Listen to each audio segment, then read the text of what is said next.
Welcome to AKS.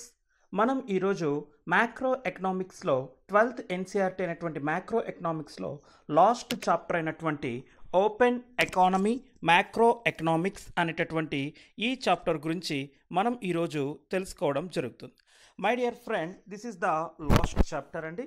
So ఇప్పుడు first open economy macro economics అనేది, తర్వాత బ్యాలెన్స్ ఆఫ్ పేమెంట్స్ అనేటటువంటిది, క్యాపిటల్ అకౌంట్ అనేటటువంటిది, కరెంట్ అకౌంట్ అనేటటువంటి ఈ టాపిక్స్ గురించి మనం ఈ చాప్టర్లో తెలుసుకోవడం జరుగుతుంది. సో ఫస్ట్ ఆఫ్ ఆల్ మనకి ఇక్కడ ఉండేటటువంటి ఓపెన్ ఎకానమీ అనేటటువంటి కాన్సెప్ట్ తెలుసుకుందాం. అసలు ఓపెన్ ఎకానమీ అంటే ఏంటి? ఓపెన్ ఎకానమీ అని అంటే ఇట్ ఈస్ ద ఓపెన్. ఇక్కడ ప్రజలందరూ కూడా ఒకరు ఇంట్రాక్ట్ అవ్వడం, అంటే మన భారతదేశంలో ఉండేటటువంటి ప్రజలు వేరొక దేశంతో ఇంట్రాక్ట్ అవుతూ వ్యాపార లావాదేవీలు కానివ్వండి, లేకపోతే బిజినెస్ ట్రాన్సాక్షన్స్ కానివ్వండి, లేకపోతే పెట్టుబడికి సంబంధించినటువంటి విషయాలు కానివ్వండి, లేకపోతే సేవలకు సంబంధించినటువంటి విషయాలు కానివ్వండి, ఒక దేశం నుంచి ఇంకొక దేశంకి ఇంట్రాక్ట్ అవుతూ ఉంటే, అంటే వ్యాపార కార్యక్రమాలు నిర్వర్తిస్తూ ఉంటే అటువంటి ఎకానమీని మనం ఏమని చెప్తాము అని అంటే ఓపెన్ ఎకానమీ అని అంటాం. అదే క్లోజ్డ్ ఎకానమీ అని అంటే దీనికి క్వైట్ ఆపోజిట్గా ఉంటుంది. క్లోజ్డ్ ఎకానమీ అంటే దాని మీనింగ్ ఏంటి అని అంటే, ఇప్పుడు ఇక్కడ ఇండియా అనేటటువంటి ఈ కంట్రీ నుంచి మనకిక్కడ వ్యాపార కార్యక్రమాలు అనేటటువంటిది వేరొక దేశాలతో నిర్వర్తించడం జరగదు. అలాంటి వాటిని మనం క్లోజ్డ్ ఎకానమీ అని అంటాం. ఓపెన్ ఎకానమీ అంటే ఏంటి? ఇది భారతదేశంలోకి కొంతమంది వ్యాపారులు, అంటే విదేశీయులకు సంబంధించిన వ్యాపారులు భారతదేశంలోకి వచ్చి పెట్టుబడులు పెడతారు. విదేశాల నుంచి వచ్చినటువంటి కొన్ని వస్తువులు భారతదేశంలోకి దిగుమతులు అవుతాయి. మన భారతీయులకు సంబంధించినటువంటి కొంతమంది వ్యక్తులు విదేశాలకు వెళ్ళి పెట్టుబడులు పెట్టడం జరుగుతుంది. అదేవిధంగా మన భారతదేశంలో ఉత్పత్తి అయినటువంటి కొన్ని వస్తువులు వేరొక దేశాలకు కూడా ఎగుమతి అవ్వడం జరుగుతుంది. వాటిని మనము చెప్పేటటువంటి ఎకానమీని ఓపెన్ ఎకానమీ అనేటటువంటిది చెప్తాం. నెక్స్ట్ వన్ ఏంటి అని అంటే అవుట్పుట్ ఎకానమీ అని అంటాం. అవుట్పుట్ ఎకానమీ అని అంటే సేమ్ ఇది ఓపెన్ ఎకానమీకి ఉన్నటువంటి మరొక పేరుగా చెప్పచ్చు. అవుట్పుట్ ఎకానమీ అని అంటే ఒక దేశంలో ఉండేటటువంటి వ్యాపారంకి సంబంధించినటువంటి వస్తువులు కానీ సర్వీసులు కానీ, అంటే సేవలు కానీ వేరొక కంట్రీతో ఇంట్రాక్షన్ చేయడం కానీ, లేకపోతే వేరొక కంట్రీతో ఇక్కడ వ్యాపార కార్యక్రమాలు నిర్వర్తించేటటువంటి వాటిని మనం ఇక్కడ అవుట్పుట్ ఎకానమీ అని అంటాం. తర్వాత నెక్స్ట్ వన్ ఏంటి అని అంటే ఫినాన్షియల్ మార్కెట్. ఫినాన్షియల్ మార్కెట్ అంటే దాని మీనింగ్ ఏంటి అని అంటే, మన భారతదేశంలో ఉండేటటువంటి ప్రజలు వేరొక దేశంలోకి వెళ్ళి ఆస్తులు కొనడం కానీ, వేరొక విదేశీయులు వచ్చేసి మన భారతదేశంలో ఇక్కడ ఆస్తులు కొనేటటువంటి వాటిని మనం ఏమని చెప్తాము అని అంటే ఫినాన్షియల్ మార్కెట్ అనేటటువంటిది ఇక్కడ చెప్పడం జరుగుతుంది. తర్వాత లేబర్ మార్కెట్ అనేటటువంటిది వస్తుంది. లేబర్ మార్కెట్ అని అంటే ఇక్కడ ఉండేటటువంటి పరిశ్రమలు ఎక్కడ ఎస్టాబ్లిష్ అవ్వాలి, ఇక్కడ వ్యాపారవేత్తలు పరిశ్రమలు ఎక్కడ ఎస్టాబ్లిష్మెంట్ చేయడానికి మనకు కార్మికులు అనేటటువంటి వాళ్ళు దొరుకుతారు అనేటటువంటిది, అంటే ఇక్కడ లేబర్ ఫోర్స్ అబెండెంట్గా ఉండేటటువంటిది ఇక్కడ మనము లేబర్ మార్కెట్గా చెప్తాం. అంటే ఇక్కడ ఫర్ ఎగ్జాంపుల్ మనకు మెజారిటీ ఆఫ్ ఇండస్ట్రీస్ మన భారతదేశంలో ఎక్కడ ఎస్టాబ్లిష్ అవుతాయనంటే మెట్రోపాలిటన్ సిటీస్ అయినటువంటి చెన్నై కానివ్వండి, బెంగళూరు కానివ్వండి, ఢిల్లీ కానివ్వండి, ముంబై కానివ్వండి, హైదరాబాద్ కానివ్వండి, తర్వాత కలకత్తా కానివ్వండి, ఈ యొక్క ప్రాంతాల్లో మాత్రమే ఇక్కడ ఎస్టాబ్లిష్ అవుతాయి. ఎందుకు అనంటే ఇక్కడ లేబర్ ఫోర్స్ అనేటటువంటిది అవైలబిలిటీ ఎక్కువగా ఉంది. వివిధ ప్రాంతాల నుంచి వచ్చినటువంటి వలస కార్మికులు ఇక్కడ ఉంటారు. సో ఇక్కడ అవైలబిలిటీ ఆఫ్ ది లేబర్ ఉంది కాబట్టి లేబర్ మార్కెట్ అనేటటువంటిది మనకు ఎక్కడ ఉంటే, ఇక్కడ లేబర్ మార్కెట్ అంటే availability of the labour sources, అంటే కార్మికులు ఎక్కడ మనకు దొరుకుతారో అక్కడ పరిశ్రమల స్థాపన అనేటటువంటిది ఇక్కడ జరగడం జరుగుతుంది. వీటిని మనం ఏమని చెప్తామంటే లేబర్ మార్కెట్ అనేటటువంటిది ఇక్కడ చెప్పడం జరుగుతుంది. సో ద నెక్స్ట్ వన్ ఇక్కడ ఏంటి అని అంటే మనకు ఇక్కడ లీకేజెస్ అండ్ ఇంజెక్షన్ అనేటటువంటిది ఇక్కడ మీకు రావడం జరుగుతుంది. లీకేజెస్ అండ్ ఇంజెక్షన్స్ అంటే దాని మీనింగ్ ఏంటి అని అంటే, ఇప్పుడు మనము సెకండ్ చాప్టర్ అయినటువంటి నేషనల్ ఇన్కమ్ అనేటటువంటి ఈ నేషనల్ ఇన్కంలో మనం తెలుసుకున్నది ఏంటి అని అంటే ఇక్కడ మనీ అనేటటువంటిది సర్క్యులర్ ఫ్లో ఆఫ్ ఇన్కంలో జరుగుతుంది అని తెలుసుకున్నాం. సర్క్యులర్ ఫ్లో ఆఫ్ ఇన్కమ్ అంటే ఏంటండి? ఇక్కడ మనం ఆల్రెడీ తెలుసుకున్నాం. ఇక్కడ కొన్ని పరిశ్రమలు అనేటటువంటి ఉంటాయి, ఇక్కడ ఉండేటటువంటి గృహ సముదాయాలు అనేటటువంటి వాళ్ళు ఉంటారు. పరిశ్రమలు చేసేటటువంటి ఖర్చు అనేటటువంటిది ఇక్కడ ఉండేటటువంటి గృహ సముదాయాలకి ఇన్కమ్గా రావడం జరుగుతోంది అని చెప్పాం.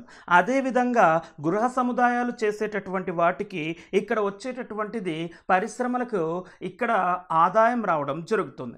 ఇలా ఆదాయం ఒక చక్రీయ ప్రవాహంలో వెళుతుంటుంది అని చెప్తున్నాం. సో ఇక్కడ ఉండేటటువంటిది ఏంటంటే మన భారతదేశంలో ఉండేటటువంటి తయారైనటువంటి వస్తువులు వేరొక దేశానికి మనం ఎగుమతులు చేస్తూ ఉంటే ఆ యొక్క సర్క్యులర్ ఫ్లోకి ఆ యొక్క మనీని ఇంజెక్ట్ చేస్తున్నాము అని అంటాం. అదే మన భారతదేశంలోకి వేరొక వస్తువులు వేరొక దేశంలో నుంచి తయారైనటువంటి వస్తువులు మన భారతదేశంలోకి దిగుమతి అవుతూ ఉంటే అది మనము లీకేజెస్ అని అంటాం. అంటే సర్క్యులర్ ఫ్లో ఆఫ్ లీకేజెస్ అని అంటే ఇక్కడ ఇంపోర్ట్స్ అనేటటువంటిది రావడం జరుగుతుంది. సర్క్యులర్ ఫ్లో ఆఫ్ ఇంజెక్ట్స్ అంటే ఇక్కడ ఎక్స్పోర్ట్స్ అనేటటువంటిది మనకి ఇక్కడికి రావడం జరుగుతుంది.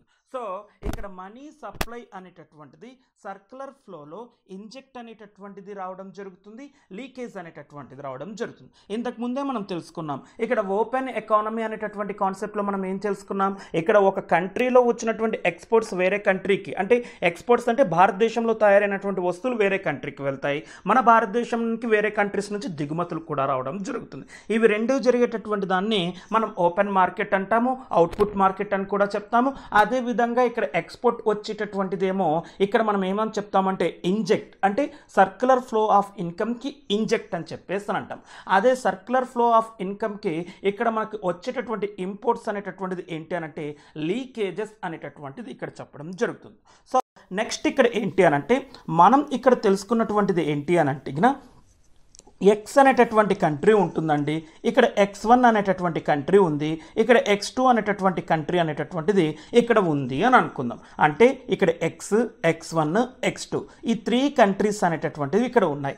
ఇప్పుడు ఎక్స్ అనేటటువంటి కంట్రీలో ఏమో కరెన్సీ అనేటటువంటిది రూపీ అనేటటువంటిది ఉంటుంది, ఇక్కడేమో డాలర్స్ అనేటటువంటిది ఉంటుంది, ఇక్కడేమో యూరోపియన్ యూనియన్ యూరోస్ అనేటటువంటిది ఉంటాయి, పౌండ్స్ అనేటటువంటిది కూడా ఒక కరెన్సీ రావడం జరుగుతుంది. ఇప్పుడు ఇక్కడ అమెరికాలో ఉండేటటువంటి ఈ పర్సన్ మన ఇండియాలో ఉండేటటువంటి ప్రోడక్ట్స్ని కొనాలి అని అంటే రూపీస్లో ఇవ్వాలి. కానీ ఇక్కడ డాలర్స్ మాత్రమే అమెరికన్ దగ్గర ఉంటాయి, రూపీస్ అనేటటువంటిది ఇక్కడ ఇండియాలో రాదు. అప్పుడేం జరుగుతుంది అంటే ఇక్కడ కరెన్సీ అనేటటువంటిది ఎలా జరుగుతుంది? ఆ కరెన్సీ అనేటటువంటిది ఎవరైతే ప్రొడ్యూసర్ చేస్తూ ఉంటాడో ఆ ప్రొడ్యూసర్ ఆ కరెన్సీని యాక్సెప్ట్ చేయాలి. యాక్సెప్ట్ చేస్తేనే ఆ వస్తువులు అతడికి ఇవ్వడం జరుగుతుంది. అంటే ఇక్కడ ఏమో అమెరికాలో డాలర్స్ ఉన్నాయి, ఇండియాలో రూపీస్ ఉన్నాయి, కానీ అమెరికన్ అనేటటువంటి పర్సన్ మన ఇండియాలో తయారయ్యేటటువంటి ఆశీర్వాద్ గోధుమ పిండి తీసుకోవాలి అని అంటే ఏం చేయాలి? డాలర్స్తోనే పేమెంట్ చేయగలుగుతాడే కానీ ఇండియన్ రూపీస్తో పేమెంట్ చేయడు. డాలర్స్ అనేటటువంటిది ఇక్కడ మన దగ్గర ఉన్నటువంటి కొంతమంది ట్రేడర్స్ యాక్సెప్ట్ చేయొచ్చు, కొంతమంది ట్రేడర్స్ ఇక్కడ యాక్సెప్ట్ కూడా చేయకోకుండా ఉండొచ్చు. సో ఇలా ఉన్నప్పుడు ఇక్కడ ఏం జరుగుతుంది అని అంటే ఇక్కడ మనీ ఎక్స్చేంజ్ అనేటటువంటిది జరుగుతుంది. ఫారెన్ ఎక్స్చేంజ్ రేట్ అనేటటువంటిది ఇక్కడ మనకు రావడం జరుగుతుంది. అంటే ఒక కరెన్సీ అంటే ఒక కంట్రీ కరెన్సీ ఇంకొక కంట్రీ కరెన్సీతో ఎలా ఎక్స్చేంజ్ అవ్వాలి అనేటటువంటిది ఫారెన్ ఎక్స్చేంజ్ రేట్. మనం ఎప్పుడూ చూస్తూ ఉంటామండి, $1 = 76 రూపీస్ అనేటటువంటిది ఉంది, $1 = ఇక్కడ 30 పౌండ్స్ అనేటటువంటిది వస్తాయి అని చెప్తారు. అంటే దాని మీనింగ్ ఏంటి అని అంటే ఏ విధంగా ఒక కంట్రీ కరెన్సీ ఇంకొక కంట్రీ కరెన్సీలోకి వెళ్ళేటప్పుడు ఎలా యాక్సెప్ట్ చేయాలి అనేటటువంటిది నిర్దేశించేటటువంటి రేటుని మనం ఇక్కడ ఏమని చెప్తామంటే ఫారెన్ ఎక్స్చేంజ్ రేట్ అని, ఎక్స్చేంజ్ రేట్ అనేటటువంటిది అంటే దీని ఫారెన్ ఎక్స్చేంజ్ రేట్ అని చెప్తాం. సింపుల్గా దీన్ని మనం ఏమని చెప్తామంటే ఎక్స్చేంజ్ రేట్ అనేటటువంటిది చెప్తాం. ఇలా ఒక ఫారెన్ కంట్రీస్కి సంబంధించినటువంటి ఎంటైర్ కన్వర్షన్ చేసేటటువంటి దాన్ని ఇంటర్నేషనల్ నేషనల్ మానిటరీ సిస్టమ్ అనేటటువంటిది ఇక్కడ చెప్పడం జరుగుతుంది. వీటి గురించి మనం ఈ చాప్టర్లోనే తెలుసుకోవడం జరుగుతుంది. సో దాన్ని పక్కన పెట్టేద్దాం. అది 6.2లో మనకు ఎక్స్చేంజ్ రేట్ అనేటటువంటిది, ఫారెన్ ఎక్స్చేంజ్ రేట్ అనేటటువంటి వాటి గురించి మనం ఇక్కడ తెలుసుకోవడం జరుగుతుంది. అంతకంటే ముందు మనం 6.1లో బ్యాలెన్స్ ఆఫ్ పేమెంట్స్ అనేటటువంటి ఈ యొక్క బ్యాలెన్స్ ఆఫ్ పేమెంట్స్ గురించి మనం ఇక్కడ తెలుసుకోవడం జరుగుతుంది. ఇక్కడ బ్యాలెన్స్ ఆఫ్ పేమెంట్స్ అంటే ఇది ఒక రికార్డ్ అండి. ఇక్కడ మనీ ట్రాన్సాక్షన్స్ అంటే goods, service and assets transactions, residents of the country and the rest of the world for a specific time period, typically it is a year. అంటే దాని meaning ఏంటి అని అంటే ఒక కంట్రీలో ఉండేటటువంటి ప్రజల నుంచి వేరొక కంట్రీలో అంటే వరల్డ్లో ఉండేటటువంటి వేరొక దేశాలతో ట్రాన్సాక్షన్స్ అంటే వ్యాపార లావాదేవీలు జరిగేటటువంటి వస్తువులు కానివ్వండి, సేవలు కానివ్వండి, మనీ పేమెంట్లు ట్రాన్స్ఫర్స్ కానివ్వండి, వీటన్నింటి గురించి ఒక పర్టికులర్ టైం పీరియడ్లో మనం మెయింటైన్ చేసేటటువంటి రికార్డుని మనం ఏమని చెప్తామంటే బ్యాలెన్స్ ఆఫ్ పేమెంట్స్ అని అంటాం. ఇప్పుడు ఫర్ ఎగ్జాంపుల్ మీకు ఒక బ్యాంక్ అకౌంట్ ఉందండి. మీకు ఒక బ్యాంక్ అకౌంట్ ఉంటే ఆ బ్యాంక్ అకౌంట్లో మీరు స్టేట్మెంట్ కావాలి, ఒక 1 మంత్ది కానీ, ఒక 1 వీక్ది కానీ, ఒక 10 డేస్కి కానీ స్టేట్మెంట్ కావాలంటే ఏం జరుగుతుంది? ఒక 10 డేస్కి స్టేట్మెంట్ వచ్చింది అని అంటే ఆ 10 డేస్లో మీ అకౌంట్లోకి ఏదైనా మనీ వచ్చిందంటే అది క్రెడిట్ కింద లిస్ట్లో ఉంటుంది. మీరు ఏదైనా మనీ విత్డ్రాల్ చేసింటే అది డెబిట్ కింద మనకి ఇక్కడికి రావడం జరుగుతుంది. అంటే ఇలా ఒకటి క్రెడిట్ అంటే మన అకౌంట్లోకి వచ్చినటువంటి ఇన్పుట్, డెబిట్ అంటే మన అకౌంట్లోకి వచ్చినటువంటి అవుట్పుట్. ఇలా వచ్చినటువంటి ఈ యొక్క రికార్డ్ని మొత్తం అంతా మనం ఏమని చెప్తాము? మన బ్యాలెన్స్ షీట్ అనేటటువంటిది ఒక 1 ఇయర్ బ్యాలెన్స్ షీటో, ఒక 1 మంత్ బ్యాలెన్స్ షీటో అనేటటువంటిది ఇక్కడ చెప్పడం జరుగుతుంది. సేమ్ అలా కాన్సెప్ట్ని మనం ఇక్కడ ఒక కంట్రీకి తీసుకుంటే ఇక్కడ జరిగేటటువంటి బిజినెస్ ట్రాన్సాక్షన్స్, గూడ్స్ కానివ్వండి, సర్వీసెస్ కానివ్వండి, ఇవి ఒక పర్టికులర్గా ఒక 1 ఇయర్ టైం పీరియడ్కి తీసుకునేటటువంటి రికార్డుని మెయింటైన్ చేసేటటువంటి రికార్డ్ని మనం ఏమని చెప్తామంటే BOP అనేటటువంటిది చెప్తాం. BOP అంటే balance of payments. This is the most important అండి. ఈ బ్యాలెన్స్ ఆఫ్ పేమెంట్స్ అనేటటువంటిది 2 టైప్స్లోకి రావడం జరుగుతుంది. ఈ బ్యాలెన్స్ ఆఫ్ పేమెంట్స్ అనేటటువంటిది 2 టైప్స్లో ద ఫస్ట్ వన్ ఏంటి అని అంటే కరెంట్ అకౌంట్ అనేటటువంటిది ఒకటి ఉంటుంది.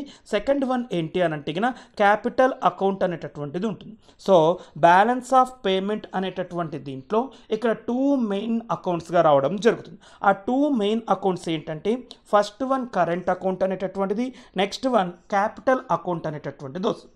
సో మనం ఫస్ట్ ఇక్కడ కరెంట్ అకౌంట్ గురించి తెలుసుకుందాం. ఆ తర్వాత క్యాపిటల్ అకౌంట్ గురించి మనం తెలుసుకోవడం జరుగుతుంది. కరెంట్ అకౌంట్లో ఉండేటటువంటి కాంపోనెంట్స్. ఈ కరెంట్ అకౌంట్లో ఏమేమి ఉంటాయనంటే the current account is the record of trade in goods and services and transfer of payments. This is the most important. Current అకౌంట్లో ఉండేటటువంటి కాంపోనెంట్స్ ఏంటి అని అంటే goods, services and transfer of payments. Goods అంటే ఇక్కడ ఏమొస్తుందంటే ఒక కంట్రీలో నుంచి మన కంట్రీకి వచ్చినటువంటి ఇంపోర్ట్స్, ఒక కంట్రీకి అంటే మన కంట్రీ నుంచి వేరొక కంట్రీలోకి వెళ్ళినటువంటి ఎక్స్పోర్ట్స్ అంటే ఎక్స్పోర్ట్స్ అండ్ ఇంపోర్ట్స్. సర్వీసెస్, కొన్ని సర్వీసెస్ మన ఇండియాలోకి రావడం జరుగుతాయి, కొన్ని సర్వీసెస్ మన ఇండియా నుంచి బయట కంట్రీలోకి కూడా రావడం జరుగుతుంది. అవి మళ్ళీ ట్రాన్స్ఫర్ ఆఫ్ పేమెంట్స్ అంటే కొంతమంది వ్యక్తులు మన భారతదేశంలో ఉండేటటువంటి వాళ్ళకి కొన్ని గిఫ్ట్స్ ఇవ్వడం కానీ, కొన్ని డొనేషన్స్ ఇవ్వడం కానీ, లేక కొన్ని చారిటబుల్ ట్రస్ట్స్కి కొన్ని డొనేషన్స్ ఇలా ఇవ్వడం జరుగుతుంది. వీటన్నింటినీ కూడా మనం కరెంట్ అకౌంట్లోకి తీసుకోవడం జరుగుతుంది. సో ఫైనల్గా కరెంట్ అకౌంట్ అనేటటువంటి కాంపోనెంట్స్ని మనం ఈ పిక్టోరియల్ రిప్రజెంటేషన్లో చూడొచ్చు. ఈ పిక్టోరియల్ రిప్రజెంటేషన్లో ఈ కరెంట్ అకౌంట్ అనేటటువంటిది 3 పార్ట్స్గా డివైడ్ అవ్వడం జరుగుతుంది. ఆ 3 పార్ట్స్ ఏంటి అని అంటే trade in goods, trade in services, transfer of payments. First one ఏంటంటే ట్రేడ్ ఇన్ గూడ్స్ అంటే ఎక్స్పోర్ట్స్ ఆఫ్ గూడ్స్ అంటే ఒక కంట్రీ నుంచి ఇంకొక కంట్రీకి వెళ్ళేటటువంటి వాటిని మనం ఎక్స్పోర్ట్ ఆఫ్ గూడ్స్ అని అంటాం. నెక్స్ట్ ఇంపోర్ట్స్ ఆఫ్ గూడ్స్ అంటే ఇక్కడ ఒక కంట్రీలో నుంచి ఇంకొక కంట్రీలోకి వచ్చేటటువంటివి ఇక్కడ ఇంపోర్ట్. ఇక్కడ నెక్స్ట్ ట్రాన్స్ఫర్ ఇన్ సర్వీసెస్ అని అంటే మన భారతదేశంలో ఉండేటటువంటి ఇప్పుడు ఫర్ ఎగ్జాంపుల్ మనం సాఫ్ట్వేర్ సర్వీసెస్ ఇస్తున్నాం, బ్యాంకింగ్ సర్వీసెస్ కానివ్వండి, ఇన్సూరెన్స్ సర్వీసెస్ కానివ్వండి, వేరే కంట్రీ వాళ్ళకు కూడా మనం సర్వీసెస్ని ప్రొవైడ్ చేయడం జరుగుతుంది. అంటే ఇవి సర్వీసెస్లో ఎక్స్పోర్ట్. అదేవిధంగా కొన్ని రకాలైనటువంటి సర్వీసెస్ ఇలాంటి సర్వీసెస్ మనం అదర్ కంట్రీ నుంచి ఈ కంట్రీలోకి మన ఇండియాలోకి తీసుకొని రావడం జరుగుతుంది, అవి ఇంపోర్ట్ అవ్వడం జరుగుతుంది. అంటే ఇక్కడ ట్రేడ్ ఇన్ గూడ్స్లో ఎక్స్పోర్ట్స్ అండ్ ఇంపోర్ట్స్ ఎలా ఉంటాయో అదేవిధంగా ట్రేడ్ ఇన్ సర్వీసెస్లో కూడా ఎక్స్పోర్ట్స్ అండ్ ఇంపోర్ట్స్ అనేటటువంటివి రావడం జరుగుతుంది. అదేవిధంగా ట్రాన్స్ఫర్ ఆఫ్ పేమెంట్స్ అంటే ఇంతకు ముందే మనం చెప్పినాము, ఇక్కడ ఉండేటటువంటి ఈ యొక్క డొనేషన్స్ కానివ్వండి, లేకపోతే ఇక్కడ ఉండేటటువంటి ఈ యొక్క మనకు వచ్చేటటువంటి డొనేషన్స్ కానివ్వండి, గిఫ్ట్స్ కానీ ఇవన్నీ వేరొక ఇండియాలో ఉండేటటువంటి కొంతమందికి వచ్చేటటువంటి వాటిని మనం కరెంట్ అకౌంట్లో ఉండేటటువంటి ట్రాన్స్ఫర్ ఆఫ్ పేమెంట్స్లోకి తీసుకోవడం జరుగుతుంది. సో ఇది ఇక్కడ ఉండేటటువంటి కాంపోనెంట్స్ ఆఫ్ కరెంట్ అకౌంట్ అనేటటువంటిది రావడం జరుగుతుంది. సో ద నెక్స్ట్ వన్ ఇక్కడ బ్యాలెన్స్ ఆన్ కరెంట్ అకౌంట్ అనేటటువంటిది వస్తుంది. ఇక్కడ balance on current account current account surplus అనేటటువంటిది, బ్యాలెన్స్డ్ కరెంట్ అకౌంట్ అనేటటువంటిది, నెక్స్ట్ వన్ ఇక్కడ కరెంట్ అకౌంట్ సర్ప్లస్ అనేటటువంటిది రావడం జరుగుతుంది. ఇక్కడ రిసిప్ట్స్ అండ్ పేమెంట్స్ అనేటటువంటివి ఉంటాయి. రిసిప్ట్స్ అని అంటే మన యొక్క కంట్రీలోకి వచ్చేటటువంటి వాటిని మనం రిసిప్ట్స్ అని అంటాం. మన కంట్రీలో నుంచి వేరే కంట్రీకి వెళ్ళేటటువంటి వాటిని పేమెంట్స్ అని అంటాం. అంటే ఇక్కడ క్రెడిట్ డెబిట్ అనేటటువంటిది మన అకౌంట్కి ఎలా ఉంటుందో ఇక్కడ క్రెడిట్ అంటే రిసిప్ట్స్ అని అర్థం, డెబిట్ అంటే పేమెంట్ అనేటటువంటిది రావడం జరుగుతుంది. ఒక కంట్రీకి సంబంధించినటువంటి రిసిప్ట్స్ ఎక్కువగా ఉండి పేమెంట్స్ అనేటటువంటివి తక్కువగా ఉన్నాయంటే that is current account surplus అని అంటారు. అదేవిధంగా ఒక కంట్రీకి రిసిప్ట్స్ పేమెంట్స్ రెండు ఈక్వల్గా ఉన్నాయనంటే వాటిని మనం బ్యాలెన్స్డ్ కరెంట్ అకౌంట్ అనేటటువంటిది చెప్తాం. తర్వాత కరెంట్ అకౌంట్ సర్ప్లస్ అంటే ఒక కంట్రీకి మనం ఇక్కడ ఉండేటటువంటి రిసిప్ట్స్ అనేటటువంటిది ఇక్కడ కరెంట్ అకౌంట్ డెఫిషిట్ అనేటటువంటిది రావాలండి. సో కరెంట్ అకౌంట్ డెఫిషిట్ అంటే దాని మీనింగ్ ఏంటంటే రిసిప్ట్స్ అనేటటువంటివి తక్కువగా ఉండి పేమెంట్స్ అనేటటువంటివి ఎక్కువగా ఉన్నాయనంటే వీటిని మనం ఏమని చెప్తామంటే కరెంట్ అకౌంట్ డెఫిషిట్ అనేటటువంటిది ఇక్కడ చెప్పడం జరుగుతుంది. సో ఇది ఇక్కడ ఉండేటటువంటి బ్యాలెన్స్ ఆఫ్ కరెంట్ అకౌంట్ అనేటటువంటిది రావడం జరుగుతుంది. ఇక్కడ balance of current account has two components. అంటే ఈ బ్యాలెన్స్ ఆఫ్ కరెంట్ అకౌంట్ని టూ కాంపోనెంట్స్గా చెప్తారు. ఫస్ట్ వన్ ఏంటి అని అంటే balance of trade are trade balance అని, సెకండ్ వన్ ఏంటి అని అంటే బ్యాలెన్స్ ఆఫ్ ఇన్విజిబుల్ అనేటటువంటిది చెప్తారు. సో ఇక్కడ ఫస్ట్ మనం బ్యాలెన్స్ ఆఫ్ ట్రేడ్ కానీ ట్రేడ్ బ్యాలెన్స్ అనేటటువంటి ఈ కాన్సెప్ట్ని తెలుసుకుందాం. దీనిని మనం ట్రేడ్ బ్యాలెన్స్ అనేటటువంటిది ఏంటి అని అంటే ఒక X1 అనేటటువంటి కంట్రీకి X2 అనేటటువంటి కంట్రీకి ఇక్కడ ట్రేడ్ బ్యాలెన్స్ అనేటటువంటిది ఇక్కడ చూడడం జరుగుతుంది. అంటే X1 కంట్రీ నుంచి X2 కంట్రీకి ఏమైనా గూడ్స్ వెళ్తున్నాయనంటే $100 అనేటటువంటి గూడ్స్ వెళ్తున్నాయి అనుకున్నాం. నెక్స్ట్ X2 అనేటటువంటి ఈ కంట్రీ నుంచి X1 అనేటటువంటి ఈ కంట్రీకి $80 రిలేటెడ్గా ఉండేటటువంటి గూడ్స్ వెళ్తున్నాయి అని అనుకుందాం. అంటే ఇక్కడ 100 మైనస్ 80 చేసామంటే ఇక్కడ మనకు $20 అనేటటువంటిది రావడం జరుగుతుంది. ఈ టూ కంట్రీస్ మధ్యన $20 ట్రేడ్ బ్యాలెన్స్ అనేటటువంటిది ఉంది. బ్యాలెన్స్ ఆఫ్ ట్రేడ్ అనేటటువంటిది జరుగుతుంది. ఇది X1 అనేటటువంటి కంట్రీకి ఇది పాజిటివ్గా ఉంది అనేటటువంటిది చెప్తారు. అంటే టూ కంట్రీస్ మధ్య జరిగేటటువంటి ఎక్స్పోర్ట్ కానీ ఇంపోర్ట్స్ కానీ డిఫరెన్స్ని మనం చేసేటటువంటి దాన్ని మనం ఒక పీరియడ్ ఆఫ్ టైంలో చేసేటటువంటి క్యాలిక్యులేషన్ చేసేటటువంటి దాన్ని మనం ఇక్కడ బ్యాలెన్స్ ఆఫ్ ట్రేడ్ అనేటటువంటిది ఇక్కడ చెప్పడం జరుగుతుంది. ఇక్కడ ట్రేడ్ సర్ప్లస్ ఒక కంట్రీకి ఉండొచ్చు, ఇంకొక కంట్రీకి ట్రేడ్ డెఫిషిట్ అనేటటువంటిది ఉండొచ్చు, ఇంకొక కంట్రీకి బ్యాలెన్స్ ఆఫ్ ట్రేడ్ అనేటటువంటిది కూడా రావడం జరుగుతుంది. ఇప్పుడు ఫర్ ఎగ్జాంపుల్ ఇక్కడ X1 X2 ఉంది, $20 షార్టేజ్ వచ్చింది. According to the X2 X1 అనేటటువంటి కంట్రీతో కంపారిజన్ చేస్తూ X2 అనేటటువంటి కంట్రీకి $20 అనేటటువంటిది ట్రేడ్ డెఫిసిట్ అనేటటువంటిది ఉంది అని చెప్తారు. అదే X1 అనేటటువంటి కంట్రీని బేస్ చేసుకున్నామంటే $20 అనేటటువంటిది ఇక్కడ ట్రేడ్ సర్ప్లస్ అనేటటువంటిది ఉంది అనేటటువంటిది ఇక్కడ చెప్పడం జరుగుతుంది. సో ఇది ఇక్కడ ఉండేటటువంటి బ్యాలెన్స్ ఆఫ్ ట్రేడ్ అనేటటువంటిది రావడం జరుగుతుంది. సేమ్ ఇదే బ్యాలెన్స్ ఆఫ్ ఇన్విజిబుల్ అనేటటువంటిది తీసుకుందాం. ఇక్కడ గూడ్స్ని మాత్రమే మనం క్యాల్కులేట్ చేసేటటువంటి ఎక్స్పోర్ట్ అండ్ ఇంపోర్ట్స్ని మనం ఇక్కడ బ్యాలెన్స్ ఆఫ్ ట్రేడ్లో తీసుకుందాం. అదే బ్యాలెన్స్ ఆఫ్ ఇన్విజిబుల్ అంటే దాని మీనింగ్ ఇక్కడ ఏం జరుగుతుంది? బ్యాలెన్స్ ఆఫ్ ఇన్విజిబుల్ అని అంటే ఇక్కడ సర్వీసెస్ని తీసుకుంటాం. ఇక్కడ గూడ్స్ అండ్ సర్వీసెస్ అని చెప్పాం కదండి కరెంట్ అకౌంట్లో. ఇక్కడ సర్వీసెస్ చేసేటటువంటి బ్యాలెన్స్ అంటే ఇక్కడ X1 X2 ఇదే ఎగ్జాంపుల్ తీసుకుంటే ఇక్కడ $100 అనేటటువంటి గూడ్స్ వెళ్ళాయి. ఇక్కడ $100కి రిలేటెడ్గా ఉండేటటువంటి సర్వీసెస్ X2 కంట్రీకి వెళ్ళాయి అని అంటారు. అంటే సాఫ్ట్వేర్ సర్వీసెస్ కానివ్వండి, బ్యాంకింగ్ సర్వీసెస్ కానివ్వండి, ఇన్సూరెన్స్ సర్వీసెస్ కానీ ఇలా వెళ్ళాయి అని అనుకుందాం. అదే X2 అనేటటువంటి కంట్రీ నుంచి $80కి రిలేటెడ్గా ఉండేటటువంటి సర్వీసెస్ మాత్రమే వెళ్ళాయి అని అనుకుంటే గిన X1 అనేటటువంటి ఈ కంట్రీకి $20 అనేటటువంటిది ఇక్కడ ట్రేడ్ ఇన్విజిబుల్ సర్ప్లస్లోకి వస్తుంది. ఇక్కడ X2 అనేటటువంటిది $20 అనేటటువంటిది ఇక్కడ మనకు డెఫిసిట్లోకి రావడం జరుగుతుంది. ఇక్కడ గూడ్స్ని మాత్రమే క్యాలిక్యులేట్ చేసేటటువంటి కంపారిజన్ని బ్యాలెన్స్ ఆఫ్ ట్రేడ్గా తీసుకుంటారు. అదే ఇక్కడ ఉండేటటువంటి సర్వీసెస్ని కూడా మనం ఇంక్లూడ్ చేసినామంటే గిన దాన్ని మనం బ్యాలెన్స్ ఆఫ్ ఇన్విజిబుల్ అనేటటువంటిది మనం ఇక్కడ తీసుకోవడం జరుగుతుంది. సో నెక్స్ట్ వన్ ఏంటి అని అంటే గిన